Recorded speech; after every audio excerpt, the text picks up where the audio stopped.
Emma by Jane Austen. Chapter 3. Mr. Woodhouse was fond of society in his own way. He liked very much to have his friends come and see him, and from various united causes, from his long residence at Hartfield, and his good nature, from his fortune, his house, and his daughter, he could command the visits of his own little circle, in a great measure, as he liked. He had not much intercourse with any families beyond that circle. His horror of late hours, and large dinner parties, made him unfit for any acquaintance but such as would visit him on his own terms. Fortunately for him, Highbury, including Randalls in the same parish, and Donwell Abbey in the parish adjoining, the seat of Mr. Knightley, comprehended many such. Not unfrequently, through Emma's persuasion, he had some of the chosen and the best to dine with him, but evening parties were what he preferred, and, unless he fancied himself at any time unequal to company, there was scarcely an evening in the week in which Emma could not make up a card table for him. Real, long-standing regard brought the Westons and Mr. Knightley, and by Mr. Elton, a young man living alone without liking it, the privilege of exchanging any vacant evening of his own blank solitude for the elegancies and society of Mr. Woodhouse's drawing-room, and the smiles of his lovely daughter, was in no danger of being thrown away.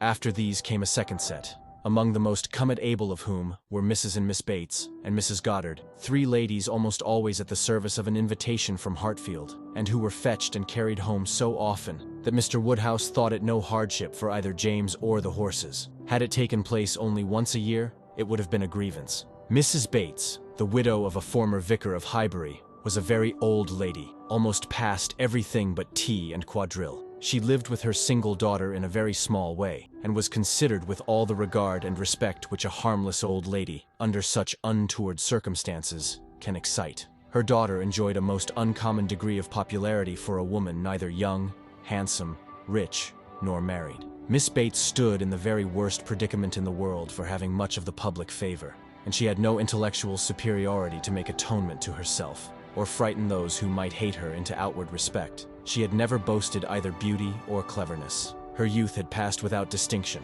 and her middle of life was devoted to the care of a failing mother, and the endeavor to make a small income go as far as possible. And yet she was a happy woman, and a woman whom no one named without goodwill. It was her own universal goodwill and contented temper which worked such wonders. She loved everybody, was interested in everybody's happiness, quick-sighted to everybody's merits, thought herself a most fortunate creature, and surrounded with blessings in such an excellent mother, and so many good neighbors and friends, and a home that wanted for nothing. The simplicity and cheerfulness of her nature, her contented and grateful spirit, were a recommendation to everybody, and a mine of felicity to herself. She was a great talker upon little matters, which exactly suited Mr. Woodhouse, full of trivial communications and harmless gossip. Mrs. Goddard was the mistress of a school, not of a seminary or an establishment, or anything which professed, in long sentences of refined nonsense, to combine liberal acquirements with elegant morality, upon new principles and new systems, and where young ladies for enormous pay might be screwed out of health and into vanity,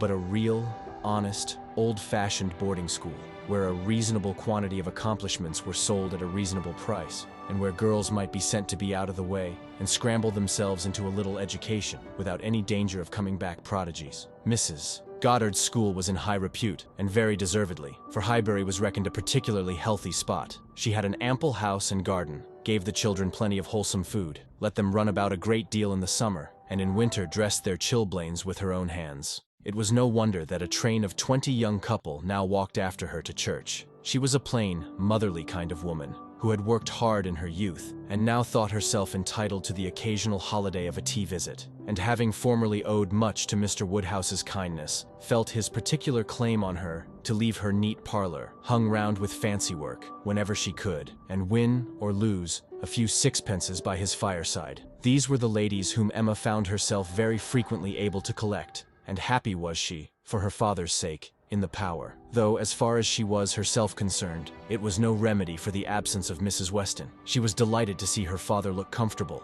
and very much pleased with herself for contriving things so well, but the quiet prosings of three such women made her feel that every evening so spent was indeed one of the long evenings she had fearfully anticipated. As she sat one morning, looking forward to exactly such a close of the present day, a note was brought from Mrs. Goddard, requesting, in most respectful terms, to be allowed to bring Miss Smith with her, a most welcome request, for Miss Smith was a girl of 17, whom Emma knew very well by sight, and had long felt an interest in on account of her beauty. A very gracious invitation was returned, and the evening no longer dreaded by the fair mistress of the mansion. Harriet Smith was the natural daughter of somebody. Somebody had placed her, several years back, at Mrs. Goddard's school, and somebody had lately raised her from the condition of scholar to that of parlor boarder. This was all that was generally known of her history. She had no visible friends but what had been acquired at Highbury, and was now just returned from a long visit in the country to some young ladies who had been at school there with her. She was a very pretty girl, and her beauty happened to be of a sort which Emma particularly admired. She was short, plump, and fair, with a fine bloom, blue eyes,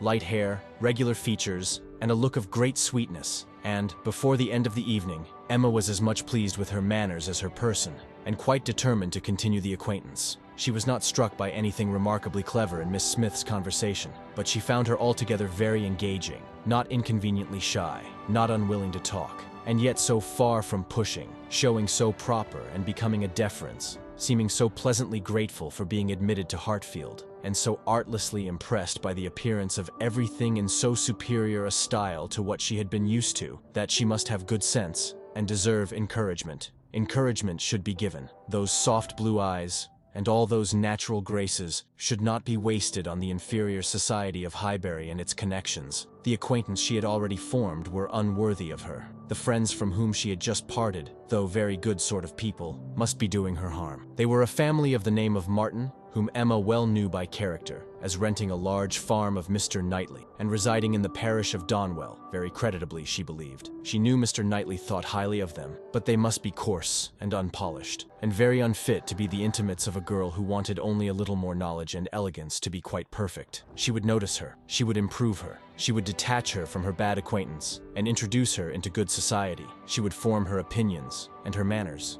It would be an interesting and certainly a very kind undertaking, highly becoming her own situation in life, her leisure and powers. She was so busy in admiring those soft blue eyes, in talking and listening and forming all these schemes in the in-betweens, that the evening flew away at a very unusual rate, and the supper table, which always closed such parties, and for which she had been used to sit and watch the due time, was all set out and ready, and moved forwards to the fire, before she was aware, with an alacrity beyond the common impulse of a spirit which yet was never indifferent to the credit of doing everything well and attentively, with the real goodwill of a mind delighted with its own ideas. Did she then do all the honors of the meal, and help and recommend the minced chicken and scalloped oysters, with an urgency which she knew would be acceptable to the early hours and civil scruples of their guests. Upon such occasions, poor Mr. Woodhouse's feelings were in sad warfare. He loved to have the cloth laid, because it had been the fashion of his youth, but his conviction of suppers being very unwholesome made him rather sorry to see anything put on it, and while his hospitality would have welcomed his visitors to everything, his care for their health made him grieve that they would eat. Such another small basin of thin gruel as his own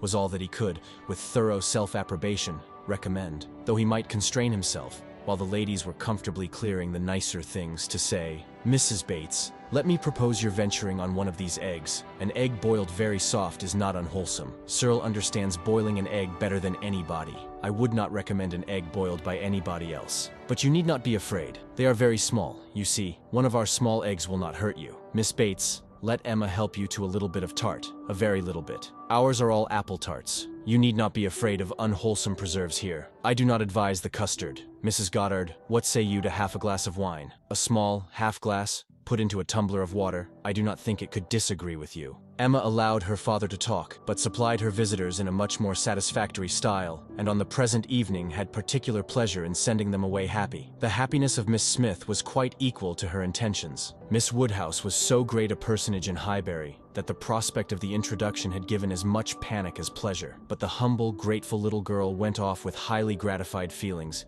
delighted with the affability with which Miss Woodhouse had treated her all the evening, and actually shaken hands with her at last.